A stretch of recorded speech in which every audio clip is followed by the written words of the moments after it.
se retrouve pour une vidéo de news pour l'actu de la semaine. La semaine dernière, il n'y avait pas d'actu, parce que trop faible, parce que trop de boulot. Et donc, on en fait une cette semaine. Alors, dans les jeux de la semaine, à quoi j'ai joué? J'ai joué à The Shared Dream. Donc, The Shared Dream, j'ai mis une vidéo des règles sur la chaîne. C'est ce jeu-là, dans lequel, en fait, vous allez naviguer entre le monde des rêves et la réalité. Et vous allez devoir affronter une sorte d'entité maléfique.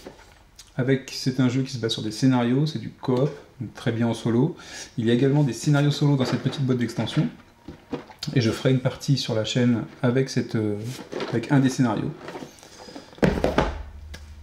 Adventure of D, un autre petit jeu, c'est un KS que j'ai reçu cette semaine et j'ai réussi à en faire une partie déjà. Super sympa, c'est tout petit, c'est un jeu avec des cartes, il n'y a pas de dés. Super bien foutu, super bien pensé, très intéressant. C'est à la limite plus profond que Dark Sector, je trouve, dans la mécanique, dans la façon de jouer. Super intéressant, je ferai une vidéo bientôt, cette semaine sûrement. Et en plus, le style graphique, je sais pas si on voit bien sur la vidéo, est vraiment bien sympa. C'est pas du super raffiné, mais c'est bien, voilà. Ouais, le style graphique, c'est celui-là, hein, c'est du dessin assez simple, mais toujours avec des petits trucs amusants dessus. Et en plus, c'est vraiment très intéressant. Donc c'est la seconde édition de Adventure of D. En jeu de plateau, c'est tout cette semaine, à cause du boulot, et du coup, beaucoup de boulot, donc plus de jeux vidéo que de jeux de plateau. Star Wars Squadron en VR, top. C'est un jeu top en VR. Arizona Sunshine en PSVR aussi. Et voilà, c'est tout pour les jeux de cette semaine. Réception et achat de la semaine. Alors, la semaine dernière, j'ai fait une vidéo, mais je ne l'ai pas postée. Et juste après cette vidéo, je recevais un colis d'une commande Mythic Games. Joie et bonheur, je me suis dit, tiens, super. C'est le Super Fantasy Brawl qui arrive. Et ben non. Non, pas du tout. C'était les sleeves pour Ragebuster, donc chez Philibert, donc chez Meeple Logistics. J'ai eu 2 mails de confirmation pour 2 choses différentes. Super Fantasy Brawl en premier et les sleeves en second. Et pas de chance, à l'arrivée, c'est les sleeves qui sont arrivés, mais pas Super Fantasy Brawl. Donc je suppose que vous êtes nombreux à l'avoir reçu déjà. Donc bah, tant mieux pour vous, j'espère qu'il est sympa. Moi j'attends toujours le bien. Donc j'ai reçu Adventure of D, comme vous l'avez vu. Dans les actualités KS, alors je vous invite, pour ceux qui suivent Dungeon Crusade comme moi depuis un petit moment, avec toutes les vidéos que j'ai faites ou avec d'autres vidéos, la dernière vidéo postée par Roger, je vais aller voir je vais vous présenter. La dernière vidéo est super intéressante, pour le coup s'il n'y avait qu'une à voir pour l'unboxing, c'était celle-là, à savoir il ouvre toute une boîte de la plus grosse édition du jeu, et il aide à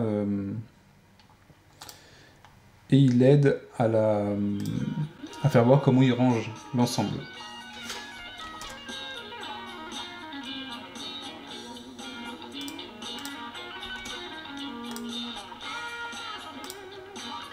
Donc on peut voir sur la vidéo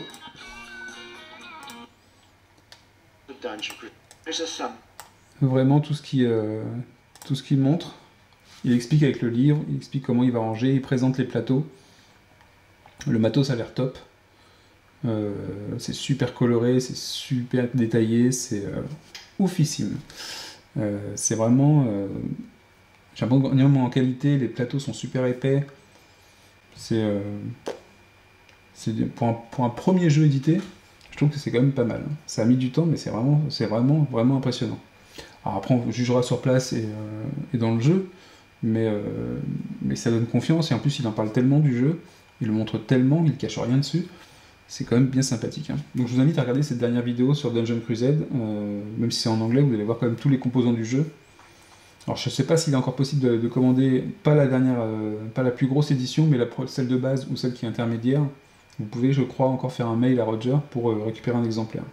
En autre actualité, alors, je sais pas si vous connaissez, mais moi j'ai un jeu post-apocalyptique qui s'appelle Fallen Land. C'est une boîte petite mais super lourde. Et pour moi, c'est un des meilleurs jeux post-apo en jeu de plateau. Par contre, c'est vraiment réservé à ceux qui n'ont pas de soucis avec l'anglais. L'anglais n'est pas compliqué dessus, mais il y a beaucoup de texte. Parce que chaque rencontre que vous allez faire dans le jeu, vous avez une carte.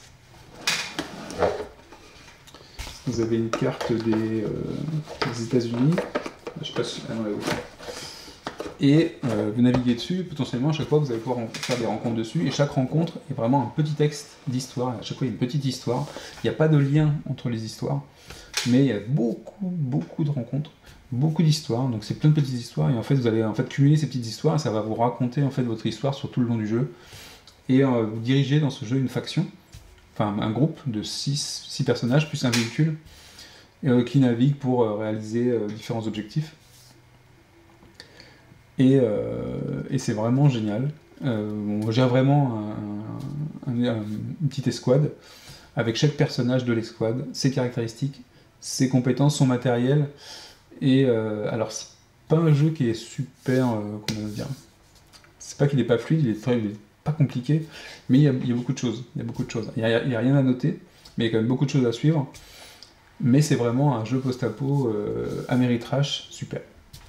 Je vous le conseille, Fallen Land, il ressort, donc il y a la deuxième édition, pourquoi je vous en parle en actu, il y a la deuxième édition qui va sortir en KS bientôt, donc si vous voulez le prendre, c'est peut-être l'occasion, avec une extension en plus. Donc là on voit d'ailleurs le plateau de jeu. En style graphique, hein, c'est pas ce qu'il y a de plus, super, je sais pas si vous retouchez les graphiques, je pense pas pour toutes les cartes, il y en a quand même beaucoup, il y a beaucoup de matos. J'ai fait une vidéo sur la chaîne si vous voulez le voir.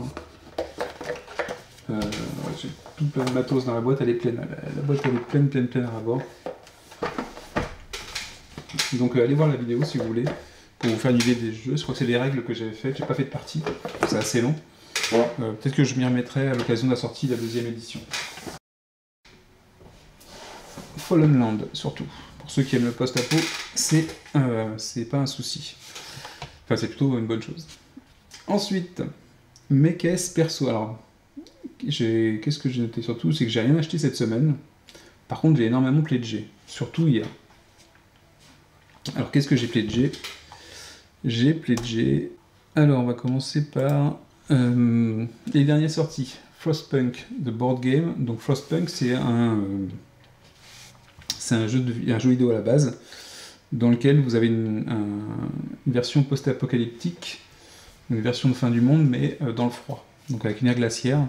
Donc il y aura de la gestion de ressources, la gestion de population, la gestion politique et la gestion de lois pour conserver sa population, mais aussi pour faire des lois, pour diriger certaines choses. En tout cas, ça c'est le jeu vidéo, qui est super dur et super intéressant.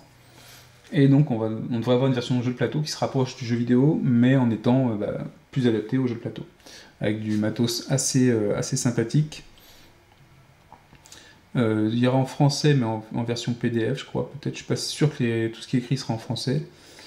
Il y a un Core Pledge et un Deluxe Pledge, dans lequel vous avez des figurines en plus de bâtiments qui seront pré-peintes, ou du moins qui auront un effet Sundrop comme chez Awoken Realms.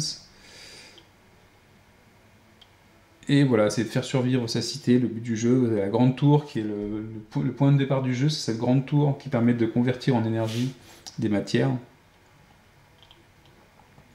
Donc une palanquée de matos, de cartes. Voilà. J'avais pas vu mettre même un truc pour ranger les pions, c'est pas mal. Et tous les bâtiments voilà, qui sont dans la version de luxe, qui sont pas obligatoires, mais qui donnent un aspect sympa au jeu.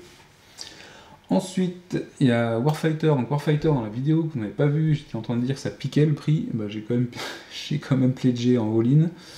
Et c'est en train de monter, là, 68 000 sur 16 000 en euros. Donc c'est Warfighter Fantasy, donc c'est la même chose que les Warfighter qui sont... Je sais plus où. Ah, ici. Voilà, ici, les Warfighter classiques. Donc il y aura aussi une boîte, mais elle n'est pas dans le pledge, elle n'y est pas. Il n'y a pas de pledge avec la boîte, c'est un add-on. Par contre, vous avez une tonne de cartes pour varier les plaisirs. Donc très sympa, il y a une carte sur laquelle on se balade, il y a un mode campagne, il y a un mode donjon.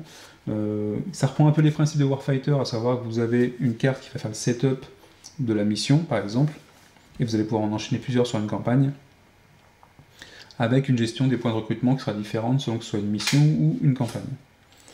Un truc super sympa, c'est que bah voilà, il y en a beaucoup plus qu'au départ. Il y a beaucoup de vidéos sur la façon dont se joue le jeu. Et je vous invite à les regarder. Alors évidemment, c'est en anglais uniquement. Mais ça a l'air bien sympa. Ça a l'air bien fait dans le thème en tout cas. Donc on aura toujours par contre un livre de règles qui sera unique pour toutes les versions de Warfighter. J'aime pas trop leur argument qui est de dire on pourra envoyer un nain barbare au milieu d'une bataille de Seconde Guerre mondiale. Ça me fait pas kiffer. Pour ce jeu-là, je préfère rester sur ce thème de fantasy parce que la mécanique est géniale. Donc voilà. Il y aura des rencontres, il y aura des couloirs, il y aura plein de choses sympas à faire, un boss à la fin à démonter, différents lieux. Je vous invite à voir les vidéos très intéressantes sur ce jeu Warfighter Fantasy. Et le dernier que j'ai fait, c'est Into Deeper. C'est pas un jeu coop, pour le coup. Il y a un mode solo, mais c'est pas un jeu coop. Mais la thématique m'intéressait. Donc, attends, il faut que j'aille sur la campagne. Voilà, vous avez déjà l'univers est un univers un peu cyberpunk dans la thématique. Et vous allez pouvoir prendre le contrôle des esprits pour surveiller les gens, pour faire des actions. Voilà, manipulate their actions, voilà, et récupérer les preuves pour combattre le syndicat. Donc voilà, on a une sorte de gros syndicat. Je me demande s'il n'y a pas... Et du coup, il y a des prises de risques à prendre dans le jeu par rapport aux actions qu'on va faire. Donc on peut se retrouver bloqué, perdu dans le jeu. C'est-à-dire qu'on a été trop loin dans la pensée des autres et on se retrouve bloqué. Donc là, c'est des standees apparemment. Pour un jeu comme ça me dérange pas. On n'a pas toujours besoin de figurines. Ah bah si, ils en ont fait quand même des figurines. Donc il y aura quand même des figurines. Je suis pas sûr qu'elles soient comme ça à la fin. On verra. Mais voilà, la thématique du jeu, c'est plus le thème du jeu qui m'a plu. Il n'y a pas tellement de jeux avec ce style graphique et ce style un peu cyberpunk qui existe, je trouve. Et voilà, c'était l'occasion. Donc j'ai fait un petit pledge. Dans les news, l'ordre de Veil, on va y arriver. Donc il s'est terminé correctement normalement. L'ordre de Veil à 60 000 avec plus les commandes. Voilà, 54 000 plus les commandes sur leur site, ça a dépassé les 60 000, donc ils ont un peu tout débloqué. Le chapitre 2 de l'ordre de Veil, vous pouvez toujours faire du late pledge ou commander encore l'exemplaire, si ça vous plaît. J'ai hâte de voir les mécaniques de jeu et le jeu qui tourne avec cette nouvelle... En fait, ils ont pris le cœur du jeu qu'ils avaient créé en chapitre 1 et ils l'ont étoffé d'une aventure tout autour. Enfin, c'est comme ça que je le comprends. Donc en améliorant, en rendant un peu plus tactique les combats, l'approche, ce qui fait qu'on va se faire des nœuds dans la tête un peu plus que sur le chapitre 1, je pense.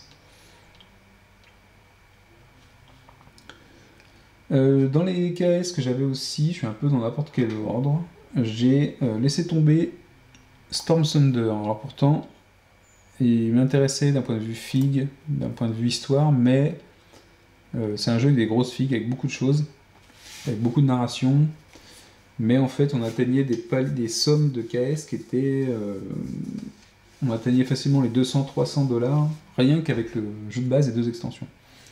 Donc j'ai laissé tomber, parce que déjà, 300 si j'ai tout, pourquoi pas, c'est un petit plaisir, on prend tout même si on ne l'utilise pas.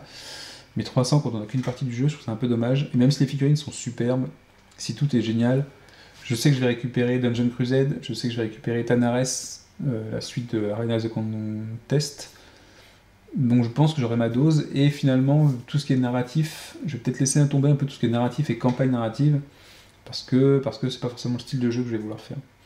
Donc voilà, Storm Thunder, j'ai laissé mon 1$ du départ, mais j'ai pas confirmé mon pledge. Dans les retards un petit peu, Warp's Edge Solo Adventure, donc ça ici, j'étais pas au courant au tout début, je sais pas si on était vraiment au courant, c'est que la version française elle est en retard sur la prod. En fait on l'a su parce qu'il y avait les livraisons qui commençaient et les Français n'en recevaient rien. Et on n'a pas de news sur la livraison finalement de la version française. Donc je suis un peu déçu que ce soit pas fait en même temps. Ça veut dire que ça a été fait par deux entités différentes et qu'on n'est pas sûr de la qualité non plus du matériel à la fin ou des erreurs potentielles. Voilà, je pensais que l'impression aurait lieu en même temps pour le badge du KS. Ce n'est pas le cas. Donc Warp's Edge, on l'a toujours pas reçu en France. Super Fantasy Brawl, on l'attend. J'avais un autre KS qui s'appelait Village of Legends, The Reaper's End. Donc ça, donc de la dernière actu, apparemment il y avait un livre d'aventure en anglais. Donc le jeu, je crois, il doit être espagnol ou italien. Italien, je crois. Et en fait, ils attendaient l'impression du livre d'aventure pour envoyer les jeux. Donc d'ici la fin de l'année, on va le recevoir. C'est un jeu qui ressemble un petit peu à quoi on pourrait le comparer.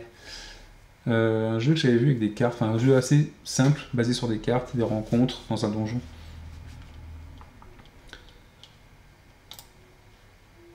Je vais vous faire voir une image. Enfin, j'en ai déjà parlé sur la chaîne, hein, mais voilà, mais c'est assez sympa en style graphique aussi. Bon, voilà, ça va être une sorte de dungeon crawler en mode carte. Et enfin, la bonne nouvelle, c'est que AltarQuest s'approche chaque jour. Donc les livraisons ont commencé sur la partie en Australie, ils ont reçu leur première boîte, des grosses boîtes d'AltarQuest. Donc d'ici 2 mois, je pense qu'on aura reçu AltarQuest. Puisque pour l'Europe,